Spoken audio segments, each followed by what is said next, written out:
2025 has been one of the most turbulent years in a long, long time. And there's a very subtle but important shift happening in the world right now. But most people in the West still can't see it. The US and its allies keep acting like they run the world, but that's just not the reality anymore. Instead, they're forcefully trying to hold on to whatever scraps of control they still have left.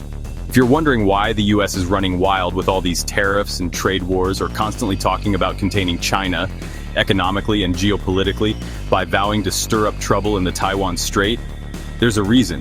It's because they're losing control. Countries like China, India, Indonesia, Brazil, and others are rising, and they're asking for a fair share of global influence. But instead of working with them, the West is doing everything it can to block them and protect the old system they built, one that only benefited them and kept everyone else poor.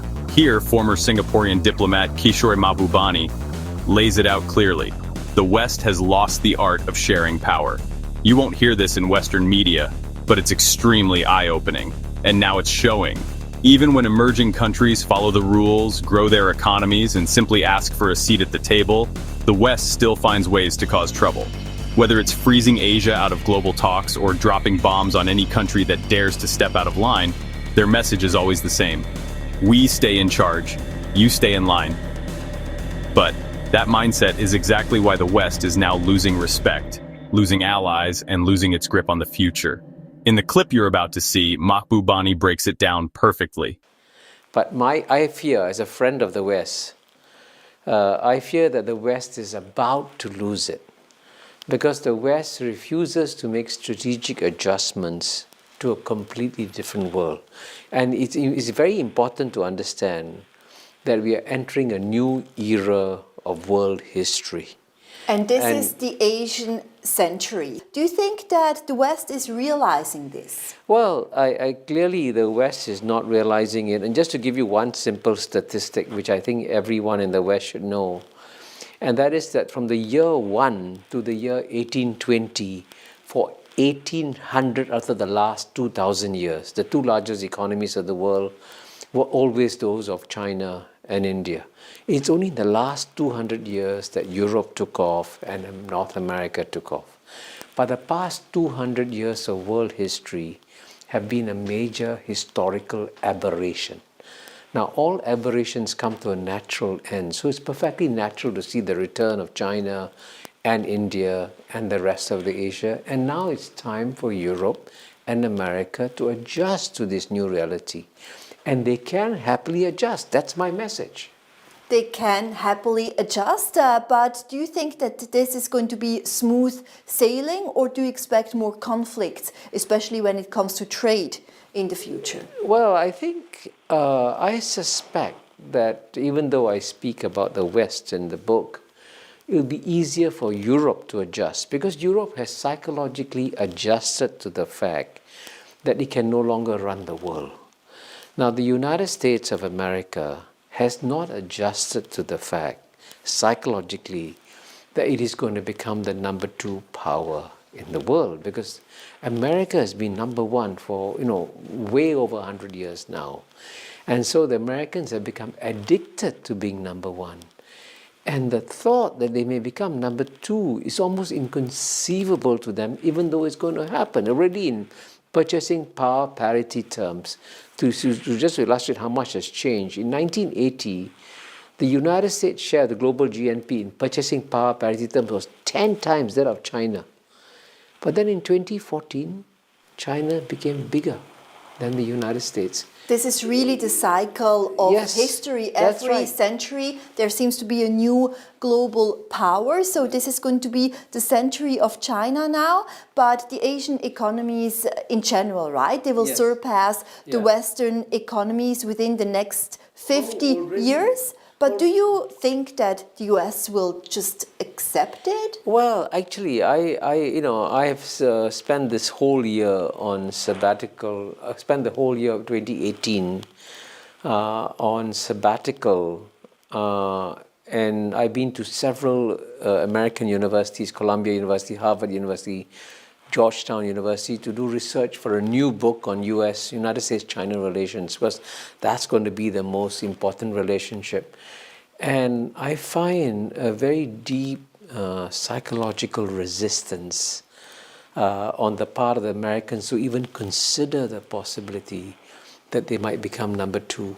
So what is going to happen to their psychology? Well, I think you will see a lot of resistance, and in many ways, you have seen it clearly that China's rise has caused a lot of disquiet in America. And even though, as you know, President Donald Trump is a divisive, polarizing figure, everything he says, the Democrats says no.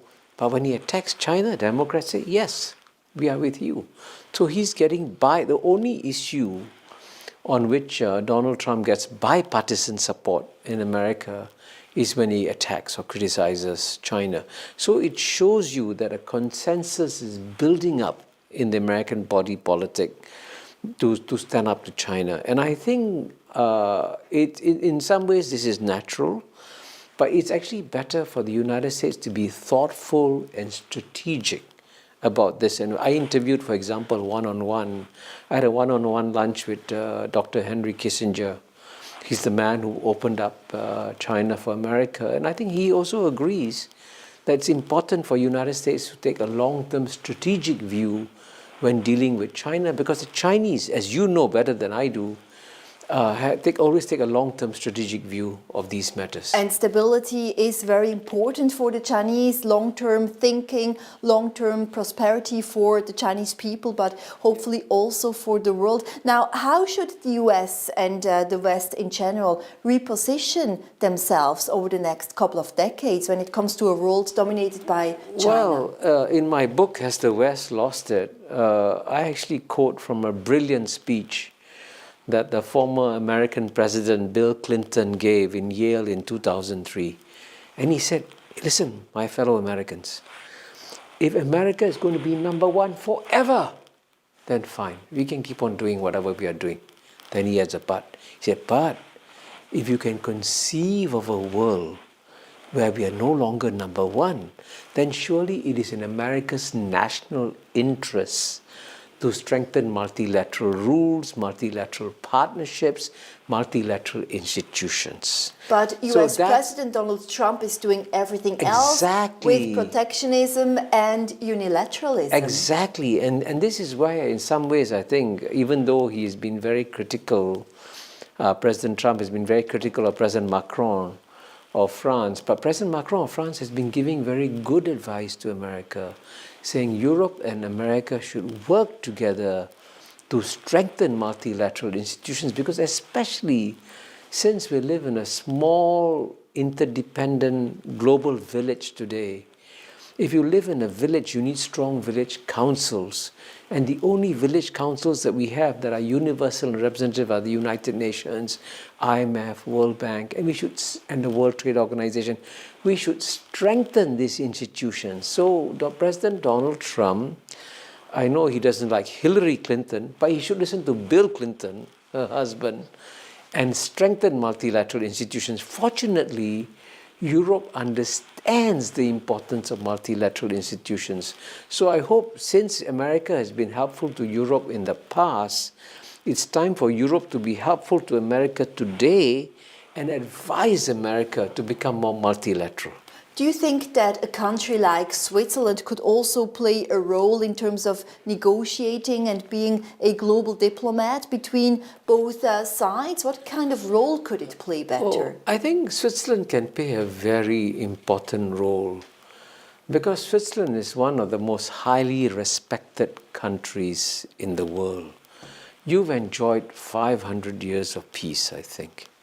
You've never invaded any country. You don't threaten anybody. You're the host of a whole family of United Nations organizations. So I hope that Switzerland, as a good citizen of the world, will play its role and advocate support for multilateral institutions. And the only way to do it is for some leaders to be brave and to actually explain to President Trump, in fact, publicly, what you're doing is not good for America. In fact, Singapore, where you are from, has also been playing a huge diplomatic role as well with the North Korean and US summit held last year. What kind of future role do you hope to see from Singapore when it comes to this diplomacy? Well, I mean, one thing in common that Singapore shares with Switzerland is that, like Switzerland, we are also one of the most highly respected states in the world, because no country has improved the standard of living of its people as quickly and as comprehensively as Singapore has done in the last 53 years. It's a remarkable track record. And the whole world admires Singapore. And Singapore plays a leadership role in the United Nations because it is the chairman of the Forum of Small States at the UN.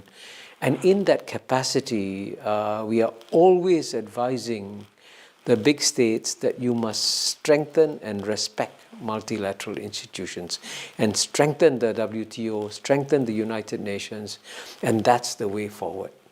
Now, Napoleon Bonaparte, 2 centuries ago, warned that China is a sleeping lion. Let her sleep, for when she wakes, she will shake the world. To which extent do you expect China to shake the world, or are things going to go peacefully? China will definitely shake the world. I mean, we are in a small room, and if there's an elephant next to us lying down, and if the elephant wakes up, you will say, the elephant is awake. But the good news I have is that China will shake the world gently. And the reason why China will shake the world gently is because the one thing the Chinese prize more than anything else, after 3,000 years of history, they prefer to have order and stability. Because the one thing that Chinese fear the most is chaos. Chinese, the Chinese word luan, fear of chaos. So the Chinese actually, amazingly enough, want to support multilateral institutions. And as you know, President Xi Jinping came to Switzerland in January 2017 and gave 2 brilliant speeches in Switzerland, one in Davos and one in Geneva.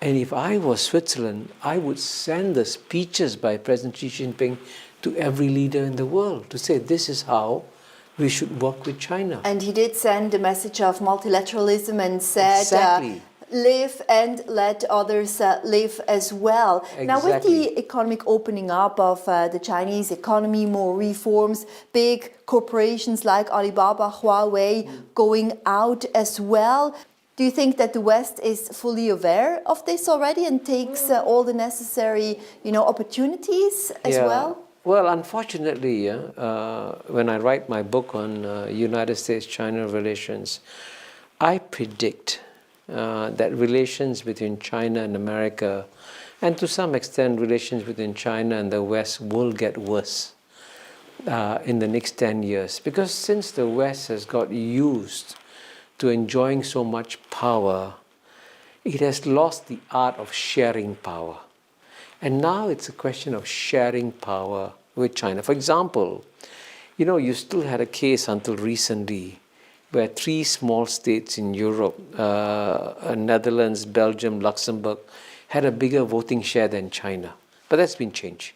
But clearly, as the Chinese economy becomes bigger, the voting share of China in the IMF must become bigger. And in fact, Christine Lagarde has said that under the rules of the IMF constitution, the IMF headquarters must be in the capital of the biggest economy in the world. Now, in nominal market terms, China is going to become the number 1 economy in the world in nominal market terms. And so the Americans got to psychologically adjust to the International Monetary Fund moving from Washington, D.C. to Beijing. Now, that's something. Would you support that? Do you think that this would be a good idea to move the IMF headquarters to Beijing? Well, I think I would do it slowly. But if I was the Americans, I would start thinking about it now. The one thing that surprises me is that in my book, Has the West Lost It? I say that one of the reasons why the rest of the world is doing so well is because the West has generously shared the gifts of Western civilization with the rest of the world, especially the gift of reasoning. Now, if you use reasoning, then you surely must understand that when power shifts, you have to make adjustments. But in America, it is impossible for any American politician to speak publicly about America becoming number two. And now, you know this this inside out because you have been the president of the UN Security Council as well. So you know what you're talking about when it comes to politics. How do you believe that China will reshape the global economic order in the next 50 years? Well, as I said, China will shake the world gently, which means that China is quite ready to work with the established rules of the international order. That was the big message that President Xi Jinping conveyed in Switzerland. And for example, the Chinese actually want to strengthen the World Trade Organization, which is based in Switzerland, in Geneva. So what I would do, I would tell the West, unfortunately, President Donald Trump and his advisors are in some ways, directly or indirectly, trying to undermine the World Trade Organization. That's a mistake. Because you want to have a world in the future where you see China playing by the rules. Now, to have China playing by the rules, you must lead by example. So now is the time for the United States, as Bill Clinton said, to lead by example and to show that it supports multilateral rules, because if the United States, as the world's number one today, supports multilateral rules, when China comes along as the next number one, it will copy what America does. Well, I think the fear of China is very real. And one of the most sensitive subjects I'm going to discuss in my book, it's a very sensitive subject, is that in the Western mind, in the subconscious, there's a fear of the yellow peril. Now that's, as you know, the yellow peril is a very sensitive subject. Absolutely. But it's real. So the Westerners have become frightened of China. But actually, the Chinese, unlike the Americans, have no desire to try and go out and dominate the world, to try and create 13 aircraft carriers, to go and bomb countries. I mean, what is shocking? People are afraid that China is going to become warlike. But let me give you one statistic, okay? Since 1988, a small naval battle between China and Vietnam, China has not fired one bullet across its borders, not one. But in the last year of the Obama administration, and Obama was a very peaceful American president, the United States dropped 26,000 bombs on 7 countries. Why? Why drop 26,000 bombs? Now, we don't want a China that's dropping bombs. So the best way to make sure that China doesn't drop bombs, the West should stop dropping bombs first.